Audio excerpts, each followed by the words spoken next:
하나님의 말씀 살펴보도록 하겠습니다. 우리 계속해서 신약 성경 요한일서입니다. 요한일서 1장 5절에서 10절에 있는 말씀입니다. 제 성경책으로는 신약 성경 387페이지에 있습니다. 신약 성경 387페이지 요한일서 1장 5절에서 10절에 있는 말씀입니다.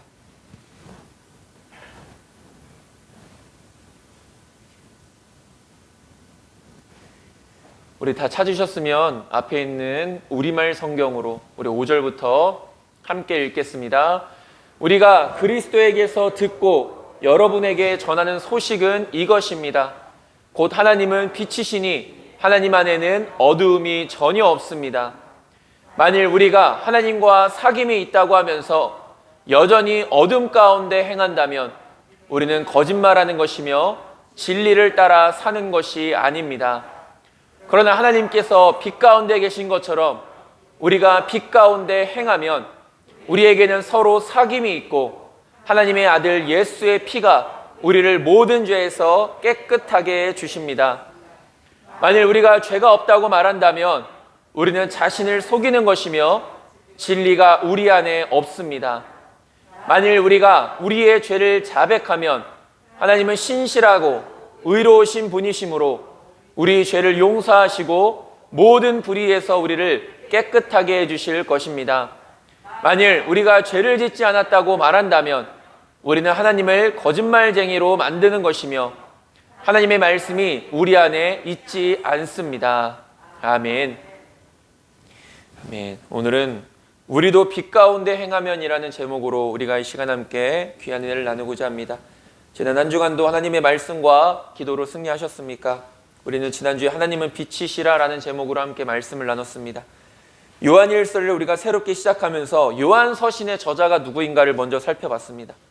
예수님의 12제자 중 한 사람이었으며 요한서신을 비롯하여, 요한서신이라고 말하면 요한일서, 2서, 3서를 말하는 것이죠. 요한서신을 비롯하여서 요한복음과 요한계시록을 바로 이 사도 요한이 기록했다라는 것을 우리가 함께 살펴봤습니다. 특별히 요한계시록은 이제 박해와 핍박으로 인해 반모섬에서 약 1년 동안 유배 생활하는 가운데 기록되어진 것이 요한계시록이라는 것이죠.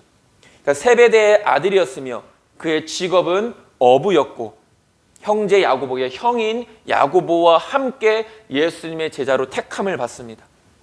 요한은 자신을 가르쳐 주의 사랑하시는 제자라고 스스로를 이렇게 표현했으며 그의 저서 요한복음이나 요한서신에 그만큼 사랑이라는 것이, 사랑이라는 주제가 굉장히 강조되어 있고 자주 언급되어지고 있다라는 것을 우리가 볼 수 있게 됩니다.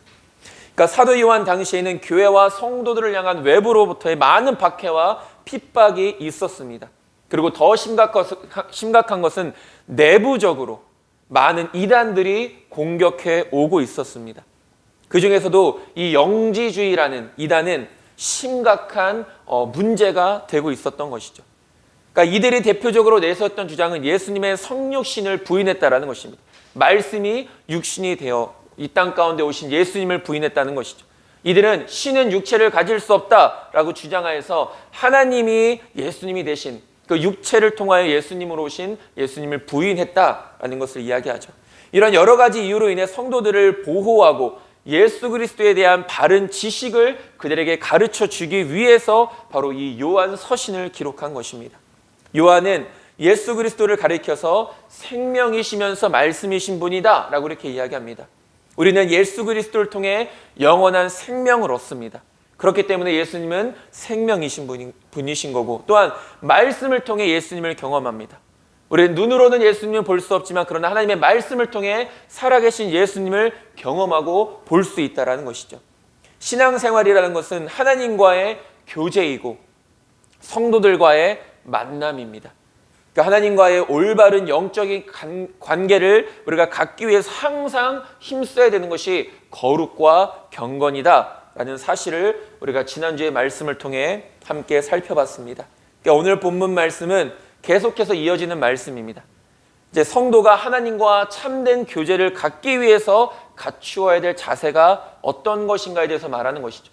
누누이 말씀드리지만 믿음의 삶, 신앙생활은 하나님과의 영적인 교제입니다. 그러니까 하나님과의 영적인 교제가 없으면 온전한 신앙생활이라 할 수 없다라는 것이죠. 그렇다면 우리가 하나님과의 영적인 교제가 신앙생활이다라고 말했는데, 그렇다면 우리가 어떻게 해야 하나님과 더욱더 깊은 영적인 교제를 나눌 수 있는가? 그 영적인 교제라는 것은 우리가 그 영적인 교제를 통하여 하나님의 은혜를 누릴 수 있고 하나님의 복을 누릴 수 있고 하나님의 주시는 기쁨과 감사와 평안을 누릴 수 있는 길인데, 우리가 진정으로 이 죄악된 세상, 얼마나 정말 각박한 세상입니까?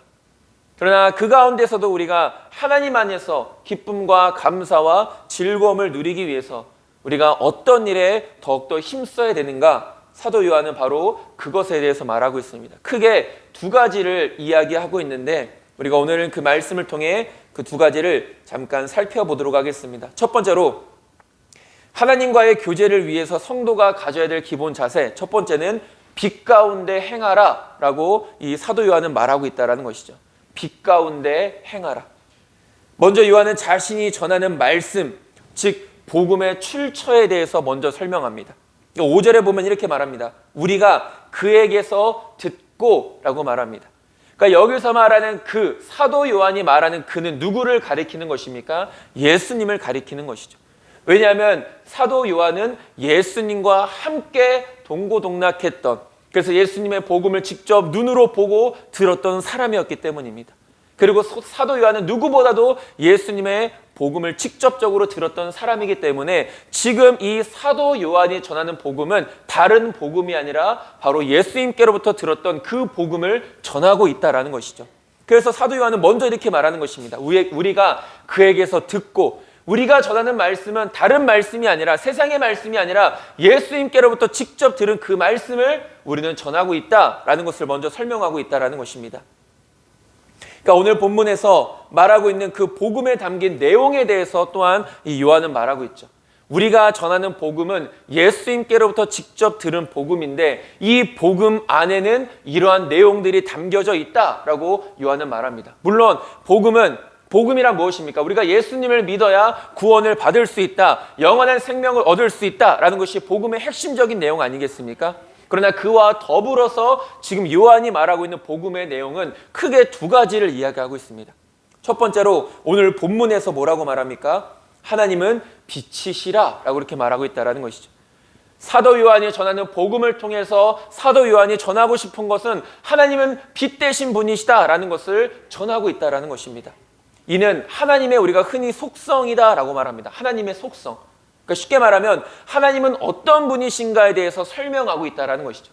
그러니까 하나님은 빛 되신 분이시다, 빛이시라라는 것은 하나님은 빛 되신 분이시다라고 이렇게 말하고 있다는 것입니다. 그러니까 요한일서에서 요한은 하나님의 속성에 대해서 오늘 본문과 함께 요한일서 4장 8절 이 두 군데에서 하나님은 이런 분이시다라는 것을 설명해 주고 있습니다. 요한일서 4장 8절에 뭐라고 말하고 있냐면, 사랑하지 아니하는 자는 하나님을 알지 못하나니 이는 하나님은 사랑이심이라 라고 말합니다. 이것도 하나님의 속성입니다. 그러니까 사도 요한이 복음을 통하여서 전하고자 하는 하나님의 속성은 무엇입니까? 첫 번째, 하나님은 빛이시다. 두 번째, 하나님은 사랑이시다. 이것이 바로 복음 안에 담겨져 있는 내용이라는 것입니다. 분명한 것은 하나님은 빛이시며 사랑이십니다.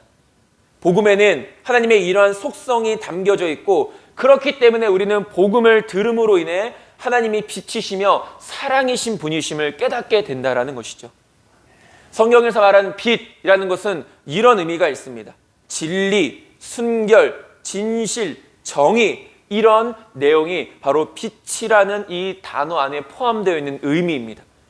그러니까 다른 말로 하면 하나님은 빛이시다라는 것은 하나님은 진리이시다, 하나님은 순결하신 분이시다, 하나님은 진실하신 분이시다, 하나님은 정의로우신 분이시다 라는 이런 의미가 하나님은 빛이시다 라는 그 단어 안에 포함되어져 있다는 것입니다.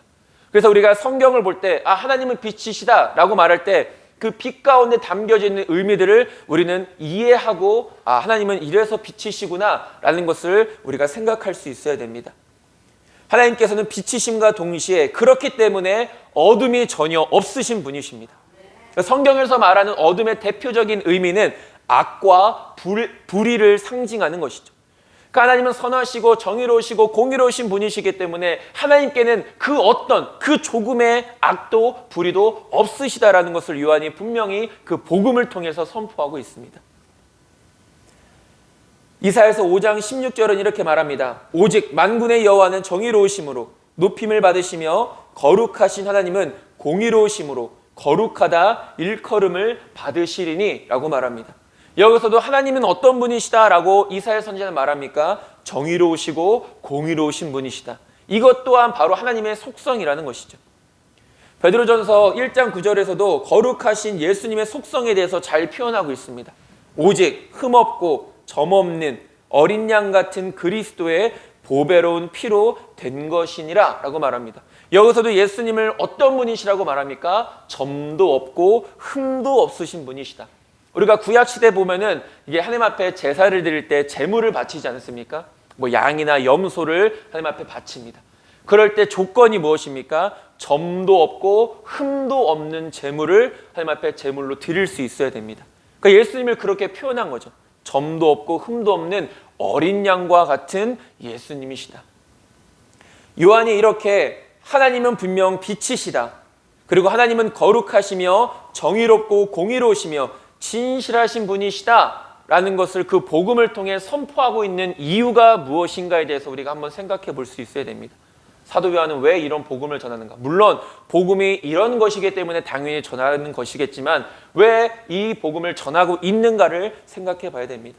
그것은 바로 빛 대신 하나님의 자녀인 우리 또한 빛의 자녀답게 살아갈 수 있어야 된다는 것을 전하기 위해서인 것이죠. 우리는 분명히 하나님의 자녀로 부름받지 않았습니까? 우리는 하나님을 우리의 아버지라고 고백하지 않습니까?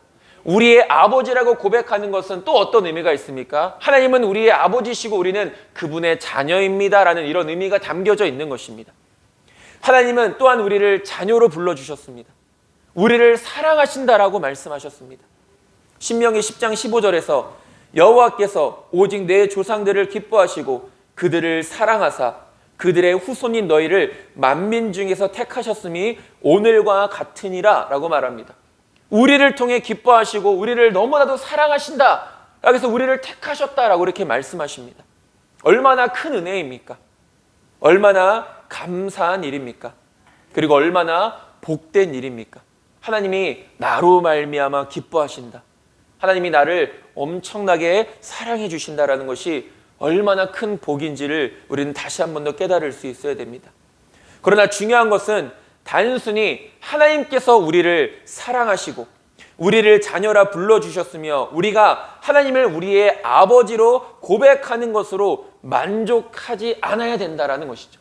그것은 우리가 마땅히 해야 될 일이고 우리가 믿는 자라면 마땅히 우리의 입술로 고백해야 될 일들인 것입니다. 중요한 것은 하나님의 자녀로 부름을 받았다면 하나님의 자녀다운 삶을 살아가야 된다는 것입니다.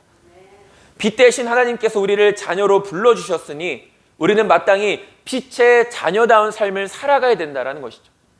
우리 아버지가 빛이시기 때문에 그분의 자녀인 우리도 마땅히 빛의 자녀로서의 삶을 살아가야 되는 것입니다. 에베소서 5장 8절은 이렇게 말합니다. 너희가 전에는 어둠이더니 이제는 주 안에서 빛이라 빛의 자녀들처럼 행하라 라고 이렇게 말하고 있습니다. 왜 우리가 빛의 자녀로서 행해야 되는가? 그것은 바로 하나님이 우리의 아버지 되시고 그 아버지 되신 하나님이 빛이시기 때문입니다.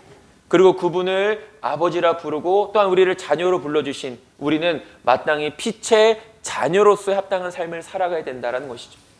그러니까 빛의 자녀로서 살아가야 된다. 이것은 어떤 것을 의미하는 것입니까? 우리가 빛의 자녀로 살아가는 것은 하나님처럼 마땅히 진리를 행하고 진실되게 거룩하게 경건하게 힘써 살아갈 수 있어야 되는 것이 빛의 자녀라는 것입니다. 오늘 본문 6절에서 이렇게 말합니다. 만일 우리가 하나님과 사귐이 있다 하고 라고 이렇게 말하고 있습니다. 하나님과 사귐이 있다. 이게 성경에서 요한일서에서 말하는 사귐이라는 것은 하나님과의 교제를 의미합니다. 하나님과 교제하는 사람들은 누구입니까? 성도들입니다. 믿는 사람들입니다. 그리스도인입니다. 그러니까 이것을 이렇게 우리가 해석할 수 있습니다. 다시 한 번 더 6절에 보면은 만일 우리가 하나님과 사귐이 있다 하고 이 하나님과 사귐이 있다 하고를 우리가 이렇게 바꿀 수 있다는 것이죠. 소위 성도라고 하면서, 그러니까 하나님과 사귐이 있는 자가 성도인데 그 성도가 어떤 삶을 살아가야 되느냐라고 이렇게 말하고 있는 것이죠. 다시 한 번 더 보면은 성도라고 하면서도 어둠에 행하면 거짓말을 하고 진리를 행하지 아니하는 것이다 라고 요한은 이렇게 말하고 있다는 것입니다. 빛의 자녀다운 삶을 살아가야 된다는 것이죠. 분명 성도의 삶은 하나님과 교제하는 삶이고 하나님과 올바른 교제가 이루어지는 가운데 그에 합당한 열매가 맺어지게 되는 것입니다. 에베소서 5장 9절은 뭐라고 말합니까? 빛의 열매는 모든 착함과 의로움과 진실함에 있느니라 라고 말합니다. 빛의 자녀로 부름받아서 마땅히 그에 합당한 삶을 살아가야 되는데, 그렇다면 그 빛의 자녀로서의 증거가 무엇입니까? 의로움과 착함과 진실함이라는 것이죠. 그러니까 우리의 삶 속에서 이러한 모습이, 이러한 열매가 반드시 맺혀져야 된다는 것입니다. 다르게 말하면 우리는 입술로 하나님의 자녀라, 하나님을 우리의 아버지라 고백하면서 이러한 삶이 없다면 우리는 지금 거짓말하는 사람들이다라고 요한이 말하고 있다는 것이죠. 이것이 곧 빛의 자녀, 하나님의 자녀의 삶 속에서 나타나야 될 온전한 열매인 것입니다. 우리는 분명 하나님을 아버지로 고백하고 나름대로의 신앙생활을 하고 있지만 분명 내가 걷고 있는 길이 빛의 길이 아니라 어둠의 길이라면 우리는 스스로를 속이고 있는 것이며 거짓말하고 있는 것입니다. 지금 내가 걷고 있는 이 길이 빛의 길인가 어둠의 길인가를 빨리 파악해 볼 수 있어야 된다는 것이죠. 어둠의 길에 머물면 머물수록 우리는 더 깊은 죄에 빠지게 되며 마음이 완악해져서 더 이상 하나님의 말씀을 듣지 않습니다. 듣지 못하는 게 아니라 듣지 않습니다. 예레미야 7장 24절은 이렇게 말합니다. 그들이 순종하지 아니하며 귀를 기울이지도 아니하고 자신들의 악한 마음에 꾀와 완악한 대로 행하여 그 등을 내게로 돌리고 그 얼굴을 향하지 아니하였으며 라고 말합니다.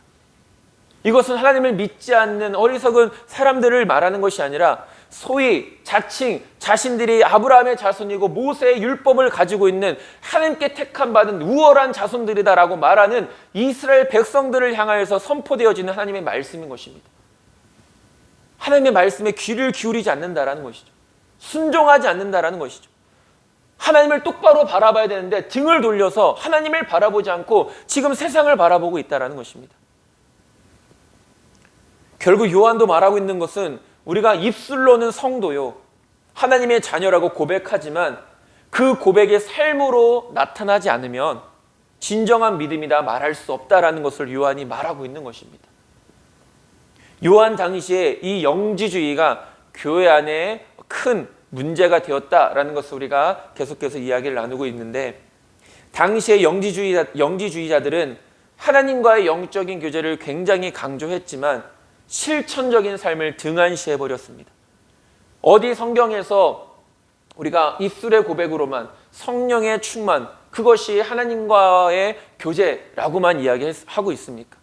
믿음은 반드시 우리의 행함으로 나타나는 것이고 믿음과 행함은 같은 것이다라고 분명히 성경은 이야기하고 있는데, 이들 영지주의자는 지금 자신들의 삶은 다 등한시합니다. 그래서 죄를 범하는 것이죠. 그러나 하나님과의 어떤 그런 영적인 관계에 대해만 집중해 있고 삶에는 전혀 관심을 갖지 않고 있는 것, 그것이 어떻게 믿음이다라고 말할 수 있겠습니까? 그러니까 성도의 성도됨은 말에 있지 않고 그 행함으로 나타나게 되는 것입니다. 굳이 내가 하나님을 믿는 자다라고 말하지 않아도 우리가 세상 속에서 거룩한 믿음의 삶을 살아가면 우리가 마땅히 그 열매를 맺고 사람들이 내가 굳이 이야기하지 않아도 저 사람은 믿는 사람이다라는 것을 알게 된다는 것이죠. 성도의 삶은 열매로 증명되는 것입니다. 야고보서 2장 14절은 이렇게 말합니다. 내 형제들아, 만일 사람이 믿음이 있노라 하고 행함이 없으면 무슨 유익이 있으리요? 그 믿음이 능히 자기를 구원하겠느냐라고 말합니다. 우리는 입술로 하나님을 믿는다고 고백하기만 하면 구원을 받는다라고 생각을 합니다. 물론 이것이 틀리다는 말이 아닙니다. 분명 우리는 입술의 고백을 통한 믿음으로 구원을 받는 것은 확실합니다. 진리입니다. 그런데 우리가 여기서 간과하는 것은 믿음을 입술의 고백으로만 생각한다라는 것이죠. 열심히 교회에 나와서 하나님의 말씀을 묵상하고 열심히 부르짖고 찬양으로 부르짖고 입술로는 기도합니다. 이거 예배가 다 끝난 후에 세상 가운데 일주일의 삶은 그런 입술의 고백과는 전혀 다른 삶을 살아가고 있다는 것이죠. 야고보서에서 말하는 것이 그것 아니겠습니까? 내 형제들아, 만일 사람이 믿음이 있노라 하고 행함이 없으면, 그들 스스로 입술로는 나는 믿음의 사람이다 라고 이야기했지만 정작 그들의 삶에는 믿음의 열매가 하나도 없었다라는 것을 말하는 것 아니겠습니까? 성경 그 어디에도 믿음을 입술의 고백이라고만 말하지 않습니다. 믿음은 분명 입술의 고백과 함께 그 고백에 합당한 삶을 성경은 이야기하고 있다는 것이죠. 방금 야고보서 말씀에서도 입으로만 믿음이 있다고 하면 뭐하냐, 행함이 없는 믿음은 진짜 믿음이 아닌데 라고 이렇게 말하고 있는 것이죠. 행함으로, 삶으로 증거되지 않는 입술로만 고백하는 믿음은 결코 구원의 능력이 없는 것입니다. 이것이 굉장히 무서운 말입니다. 구원의 능력이 없다. 아무리 입술로만 고백하고 삶으로 살아가지 못하면, 우리는 입술로만 고백해도 구원받는다라고 생각을 하지만 그에 합당한 삶이 함께 따르지 않으면 구원할 능력이 없다라는 것이죠. 저와 여러분들이 진정으로 하나님이 나의 아버지이심을 믿음으로 고백한다면 우리는 그 고백에 합당한 빛의 자녀다운 삶을 살아갈 수 있어야 합니다. 빛의 자녀다운 삶을 통해 하나님께 영광을 올려드리는 것이 우리의 마땅한 본분인 것입니다. 우리가 창조된 목적이고 존재의 이유라는 것이죠. 하나님의 영광을 위해. 그렇다면 하나님의 영광을 위한 것은 무슨 삶인가? 바로 빛 대신 하나님의 자녀다운 삶을 살아가는 것. 빛의 자녀다운 삶을 살아가는 것이 바로 하나님의 영광을 위한 일이라는 것입니다. 마태복음 5장 16절은 이렇게 말하지 않습니까? 이같이 너희 빛이 사람 앞에 비치게 하여 그들로 너희 착한 행실을 보고 하늘에 계신 너희 아버지께 영광을 돌리게 하라 라고 말합니다. 빛이 사람들 앞에 비치게 하라. 그러니까 여기서 말하는 빛이라는 것은 우리 스스로가 바라는 빛이 아닙니다. 우리는 빛을 바랄 수 없습니다. 우리는 오직 빛 대신 하나님의 빛을 받아서 그것을 세상 가운데 반사시키는 거죠. 하나님이 주신 빛을 우리가 세상 가운데 비치게 하는 것. 그것이 바로 우리의 사명인 것입니다. 그렇다면 그 빛을 비추게 하는 것이 무엇이냐? 라고 말했을 때 마태복음 5장 16절에서 너희 착한 행실이다 라고 말합니다. 삶이라고 말하는 것이죠. 거룩한 행함이라고 분명히 말하고 있지 않습니까? 그것이 어두운 이 세상에 예수 그리스도의 빛을 비추는 방법인 것이죠. 우리가 세상 속에서 그리스도인다운 삶을 살아가는 것, 성도다운 삶을 살아가는 것, 그것이 바로 하나님 앞에 영광을 올려드리는 일이다 라고 말하는 것입니다. 사람 앞에 빛이 비치게 하라라는 것은 다른 말로 하면 진리를 행하라는 것입니다. 진리를 행하는 것. 오늘 본문에서도 요한은 단순히 빛에 서 있으라 라고 이렇게 말하지 않았습니다. 7절에 뭐라고 말합니까? 그가 빛 가운데서 계신 것 같이 우리도 빛 가운데 행하면 이라고 말합니다. 분명하게 행하는 것을 말하고 있습니다.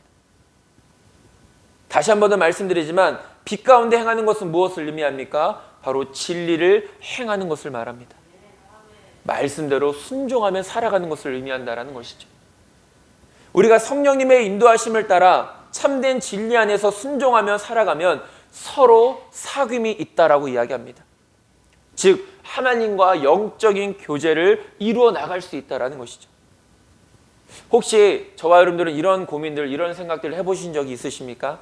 내 신앙생활에는 왜 기쁨이 없을까? 내 신앙생활에는 왜 감사가 없을까? 내 신앙생활은 왜 이렇게 무미건조할까? 그럴 때 우리는 흔히 그 원인을 나에게서부터 찾으려고 하는 것이 아니라 다른 것으로부터 찾으려고 합니다.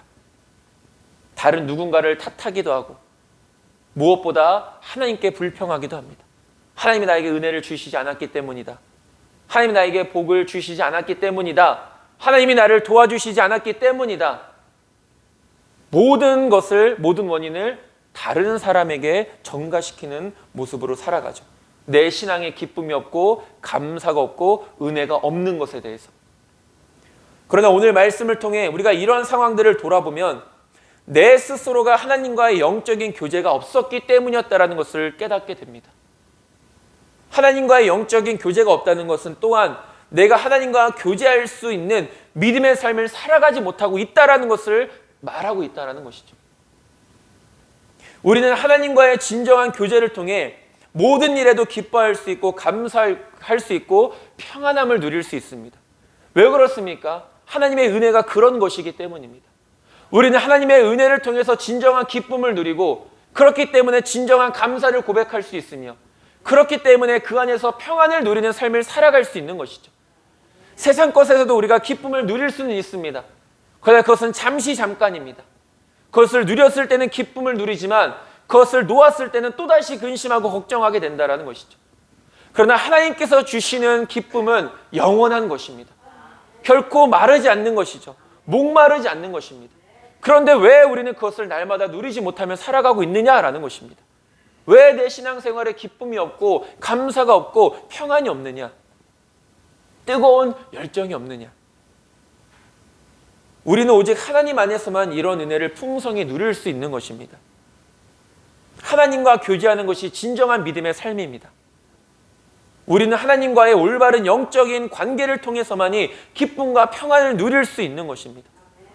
자꾸만 다른 것에서 기쁨을 찾으려고 하지 않게 되길 소망합니다. 자꾸만 다른 것에서로부터 만족을 누리려고 하지 않게 되길 소망합니다. 진정한 기쁨이 우리 바로 앞에 있는데, 진정한 평안이 우리 손 잡을 수 있는 바로 그 앞에 있는데 우리는 자꾸만 그것을 붙잡으려 하지 않고 헛된 것을 붙잡으려 한다는 것이죠. 저와 여러분들은 진정으로 하나님이 주시는 평화를 누리시길 원하십니까? 그렇다면 힘써 하나님과 교제하시길 바랍니다. 하나님과의 교제는 바로 우리의 거룩한 삶, 빛 가운데 거하며 진리를 행할 때 누릴 수 있는 것입니다.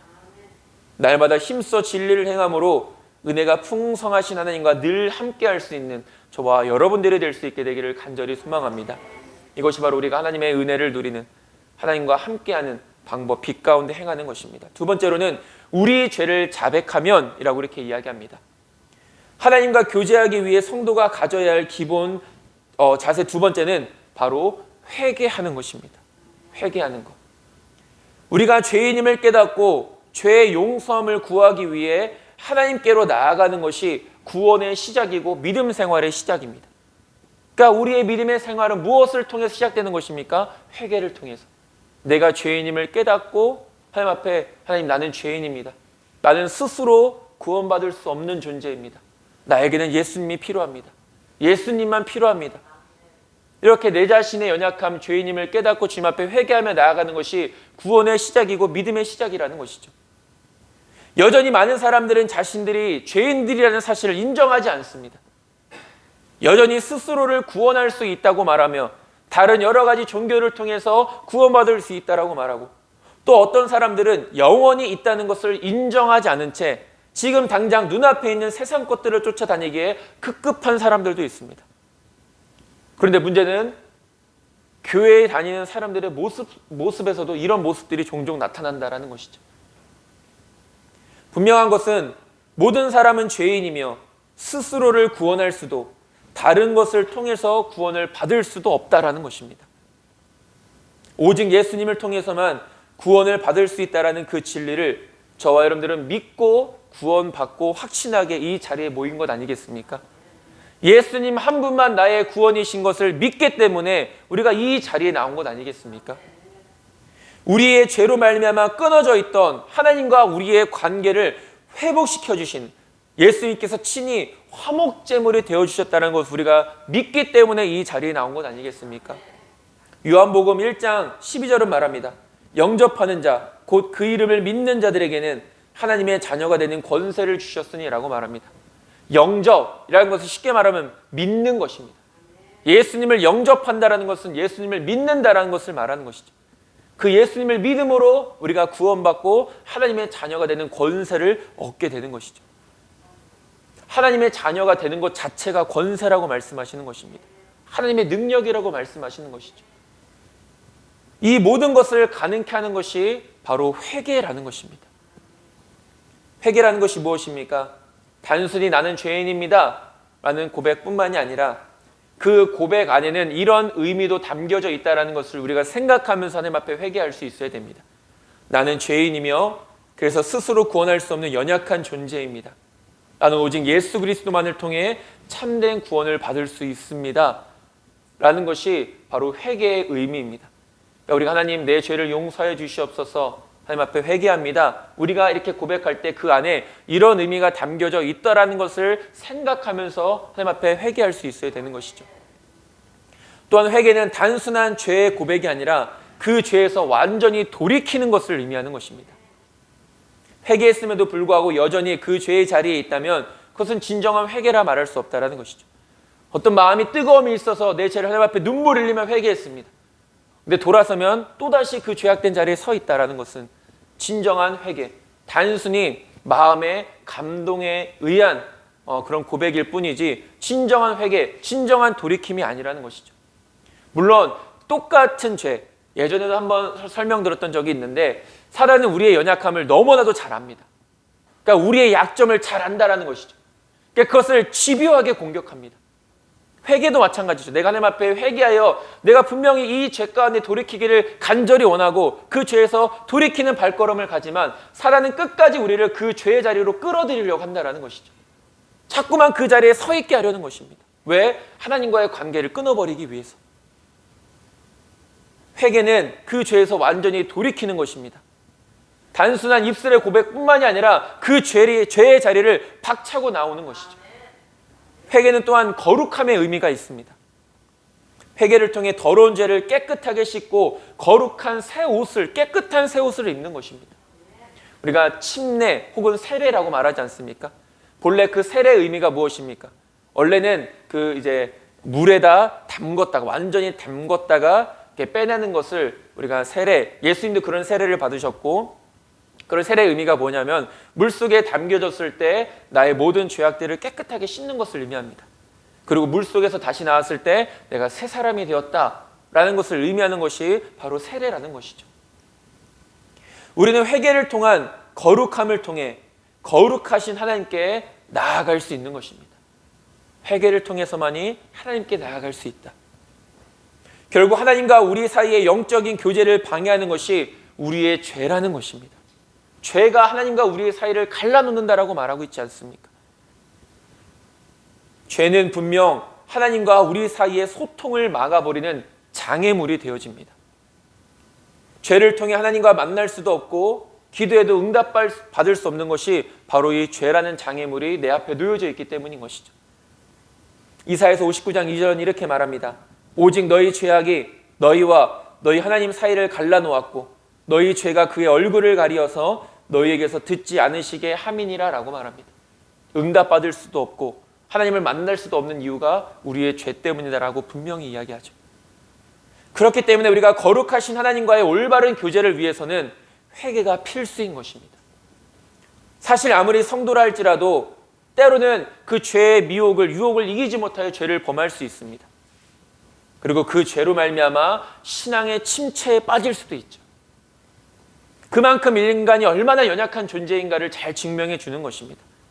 지금 이 자리에서 우리가 결단하고 다짐해도 교회를 떠나서 세상 가운데 나아가면 또다시 수많은 죄의 유혹들이 우리를 찾아올 때 우리는 그 죄의 유혹에 걸려 넘어질 수 있다는 것이죠. 그것이 연약한 성도의 삶입니다. 그러나 그렇다고 해서 인간의 연약함을 핑계로 죄를 끊임없이 반복해서는 안 됩니다. 앞서도 언급했던 것처럼 회개는 죄에서 돌이키는 것입니다. 죄에서 돌이켜서 떠났던 하나님의 품으로 다시 돌아가는 것이 회개입니다. 하나님과의 관계를 끊어버리는 죄의 유혹들이 찾아올수록 우리는 그 죄의 유혹들을 물리치기 위해 모든 힘을 다 쏟아야 됩니다. 내가 정말 모든 힘을 다 쏟지 않고서 나는 어쩔 수 없이 죄의 유혹을 이기지 못해. 나는 연약한 자기 때문에, 나는 부족한 자기 때문에 어쩔 수 없이 죄의 유혹에 넘어졌다라고 말해서는 안 된다는 것이죠. 피 흘리기까지 맞서 싸워야 되는 것입니다.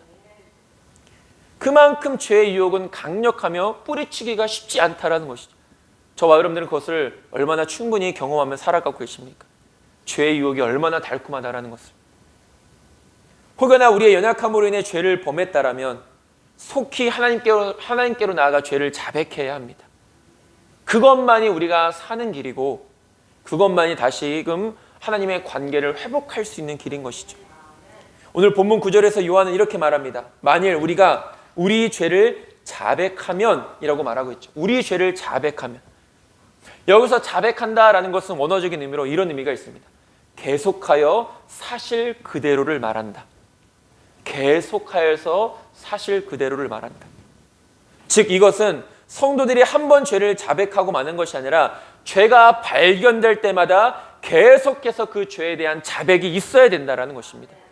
그리고서 그 죄에서 돌이켜야 된다는 것이죠. 이것이 회개인 것입니다.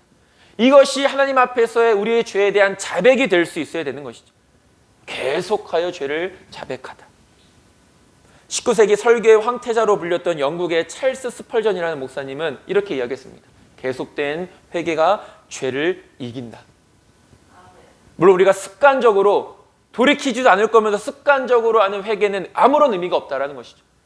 그러나 진정한 회개 가운데 그 회개가 날마다 더해지면 더해질수록 우리는 죄를 이기게 된다는 것입니다. 죄와 멀리하는 삶을 살아갈 수 있게 된다는 것이죠. 그만큼 회개가 얼마나 중요한 것인지, 우리의 죄에 대한 자백이 얼마나 중요한 것인지, 하나님과의 교제 가운데서 얼마나 중요한 것인지를 우리는 분명히 깨달아야 됩니다. 우리가 우리의 죄를 온전히 하나님께 자백할 때 하나님은 미쁘시고 의로우셔서 우리의 죄를 깨끗하게 사해 주신다라고 말씀하십니다. 우리가 오늘 개역개정, 여러분들이 가진 성경 개역개정에는 미쁘시다라고 이렇게 나와 있는데 우리가 아까 우리말 성경으로 봤을 때는 신실하시다라고 이렇게 해석되어 있습니다. 미쁘시다는 것이 신실하시다 이런 의미입니다. 그러니까 여기서 미쁘시다라는 것이 신실하다라는 것인데 이것이 무엇을 의미하는 것입니까? 하나님과의 교제 가운데서 하나님의 신실함이 무슨 의미가 있는 것입니까? 그것은 바로 하나님께서 우리와 약속하신 것을 반드시 이루신다라는 것이죠. 그러니까 우리가 무슨 약속을 하신 것입니까? 예레미야 31장 34절에 보면 이렇게 말합니다. 그들이 다시는 각기 이웃과 형제를 가르쳐 이르기를 너는 여호와를 알라 하지 아니하리니 이는 작은 자로부터 큰 자까지 다 나를 알기 때문이라. 내가 그들의 악행을 사하고 다시는 그 죄를 기억하지 아니하리라. 여호와의 말씀이니라 라고 말합니다. 그러니까 하나님의 백성들과 하나님의 자녀들과 맺으신 약속이 무엇입니까? 너희들이 진정으로 회개하여 내 앞에 돌아오면 너희들의 모든 죄를 내가 다 사해주고 그 죄를 다시는 기억하지 않겠다. 이것을 약속하셨다라는 것이죠. 그러니까 요한은 이 전제를 가지고 하나님은 미쁘신 분이시다. 우리가 회개하면 우리의 모든 죄를 다 용서해 주시고 그 죄를 기억지 않으시는 약속의 하나님이시다라는 것을 설명하고 있는 것입니다. 그러나 우리가 여기서 짚고 넘어갈 것은 분명 하나님께서는 회개하는 자의 그 죄를 용서하시고 기억하지 아니하신다라고 말씀하셨지만 그 죄에 대한 책임은 물으신다라는 것입니다. 이것이 죄가 무서운 것입니다. 그렇기 때문에 우리가 날마다 경계해야 된다는 것이죠. 분명 진정한 회개에는 하나님의 용서가 있습니다. 그 죄를 기억지 않으시겠다라고 우리에게 약속하셨고 그 신실한 하나님은 그 약속을 지금도 이루어 가고 계십니다. 그런데 죄에 대한 책임을 물으신다라는 것이죠. 우리가 잘 알고 있는 다윗이 있지 않습니까? 얼마나 성군이었습니까? 지금도 이스라엘 사람들에게는 다윗이 엄청난 위대한 인물 중에 한 사람입니다. 모세와 더불어서. 다윗이 우리아의 아내 밧세바를 범하는 사건이 발생하지 않습니까? 그럴 때 하나님께서는 나단 선지자를 통해서 다윗에게 책망의 말씀을 선포하게 하십니다. 나단 선지자의 말을 들은 다윗은 그 자리에서 하나님 앞에 회개합니다. 그러니까 이것 또한 물론 다윗이 하나님 앞에 사랑받는 사람이었고 그렇기 때문에 많은 은혜를 받았던 사람이지만 다윗도 사람이기 때문에 그 죄의 유혹을 이기지 못하여 죄를 범하게 됩니다. 그런데 다윗이 하나님 앞에 사랑받을 수 있었던 또 한 가지 이유는 그는 겸손했기 때문에 자신의 죄를 책망받았을 때 그 자리에서 회개할 수 있었다는 것이죠. 이것이 겸손한 자의 특징입니다. 교만한 자는 사울왕처럼 아무리 사무엘 선지자가 그 죄를 책망해도 하나님 앞에 돌아서지 않습니다. 진정으로 회개하지 않습니다. 겸손했던 다윗은 그 나단 선지자의 책망의 말에 그 자리에서 하나님 앞에 회개하지 않습니까? 그때 나단 선지자가 다윗에게 한 말이 무엇입니까? 사무엘하 12장 13절에 다윗이 나단에게 이르되 내가 여호와께 죄를 범하였노라 하매 나단이 다윗에게 말하되 여호와께서도 당신의 죄를 사하셨나니 당신이 죽지 아니하려니와 라고 말합니다. 당신의 그 회개를 하나님께서 들으셨다. 그렇기 때문에 하나님은 다윗 왕 당신의 죄를 용서해 주셨고 당신의 목숨을 앗아가지 않으시겠다라고 말씀하셨다. 이렇게 이야기합니다. 그러나 여기서 끝나지 않고 나단 선지자는 그 뒤에 뭐라고 말하냐면 사무엘하 12장 14절에 이 일로 말미암아 여호와의 원수가 크게 비방할 거리를 얻게 하였으니 당신이 낳은 아이가 반드시 죽으리이다 하고 라고 말합니다. 그 죄에 대해서는 분명히 용서해 주셨지만 죄에 대한 책임을 물으시는 것을 보게 됩니다. 당신이 원수들에 의해서 비방을 받을 것이다. 그리고 밧세바를 통하여 낳은 그 아이가 하나님의 부름을 받을 것이다 라고 죄에 대한 책임을 묻고 있는 것이죠. 하나님께서는 분명 다윗의 회개에 귀를 기울여 주셨고 그의 죄를 용서해 주셨습니다. 그러나 죄에 대한 책임을 물으셨던 것이죠. 죄를 계속 가지고 있으면 하나님께로 나아갈 수가 없습니다. 죄를 쌓으면 쌓을수록 우리는 더더욱 하나님과 멀어지는 삶을 살아갈 수밖에 없습니다. 그럼 아까 이야기했던 것처럼 내 신앙은 여전히 기쁨이 없고 감사가 없고 은혜가 없는 형식적인 신앙 생활을 할 수밖에 없는 것이죠. 하나님이 없기 때문에, 하나님이 함께 하시지 않기 때문에. 진정 하나님과의 교제 속에서 저와 여러분들은 풍성한 은혜를 누리길 원하십니까? 그렇다면 먼저 내 안에 있는 죄악들을 벗어버려야 합니다. 회개를 통해 더러워진 나의 옷을 깨끗하게 씻어야 합니다. 그럴 때 비로소 우리는 거룩하신 하나님께 나아갈 수 있는 것입니다. 거룩하신 하나님과 교제할 수 있는 것입니다. 거룩하신 하나님의 은혜를 누릴 수 있게 되는 것입니다. 저와 여러분들은 항상 죄를 멀리하되 혹여나 그 미혹을 이기지 못하여 지은 죄에 대해서는 다윗처럼 겸손하게 주저함없이 회개할 수 있게 되길 소망합니다. 그것이 우리가 사는 길입니다. 이렇게 힘써 살아갈 때 우리는 항상 하나님과 함께 살아갈 수 있는 것입니다. 말씀을 정리하겠습니다. 하나님은 그 누구보다도 우리와 함께 하기를 원하십니다. 우리도 하나님과 함께 할 때 참된 기쁨과 평안을 하나님 안에서 누릴 수 있습니다. 그러나 하나님과 함께 하기 위해서는 우리가 반드시 힘써야 할 일들이 있습니다. 빛과 진리 안에서 행하는 것이고 죄를 힘써 물리치되 혹여나 지은 죄가 있다면 즉시 회개하는 것입니다. 우리가 날마다 힘써 믿음으로 살아갈 때 우리가 결코 하나님과 멀어지지 않는, 그래서 날마다 하나님 안에서 은혜를 누리는 복된 삶을 살아갈 수 있는 것입니다. 저와 여러분들 날마다 하나님 앞에 은혜를 달라고 복을 달라고 기도하지 않습니까? 입술로는 기도하지만 삶으로 이렇게 살아가지 않으면 하나님의 은혜나 복은 우리에게 임할 수 없다는 사실을 우리는 다시 한 번 더 기억해야 됩니다. 저와 여러분들의 모든 순간이 하나님의 은혜가 넘쳐나는 삶이 될 수 있게 되길 소망합니다. 저와 여러분들이 하나님의 부르심을 받는, 우리가 육신의 장막을 벗는 그 순간까지도 하나님과 함께 할 수 있는, 하나님의 은혜를 누릴 수 있는 저와 여러분들의 삶이 되어지길 소망합니다. 이번 한 주도 이 말씀 붙들고 승리하는 저와 여러분들 모두가 될 수 있게 되기를 주님의 이름으로 축원드립니다. 기도하겠습니다. 하나님, 거룩하신 참되신 하나님과 함께하는 것이 진정한 믿음의 삶이고 신앙생활임을 우리가 다시 한 번 더 돌아보게 됩니다. 그러나 우리가 마땅히 행해야 할 일들이 있다는 것을 또한 깨닫게 됩니다. 빛 가운데 진리를 행하며 살아가는 것, 또한 지은 죄에 대한 철저한 회개를 통하여 하나님과의 끊임없는 영적인 관계를 이루어 나가는 것, 이번 한 주도 우리가 이런 믿음의 삶을 힘써 살아갈 수 있도록 인도하여 주시옵시고, 날마다 하나님과 함께하는, 그래서 하나님이 주시는 은혜가 우리의 삶 속에서 풍성하게 임할 수 있도록 인도하여 주시옵소서. 예수님의 이름으로 기도드립니다. 아멘.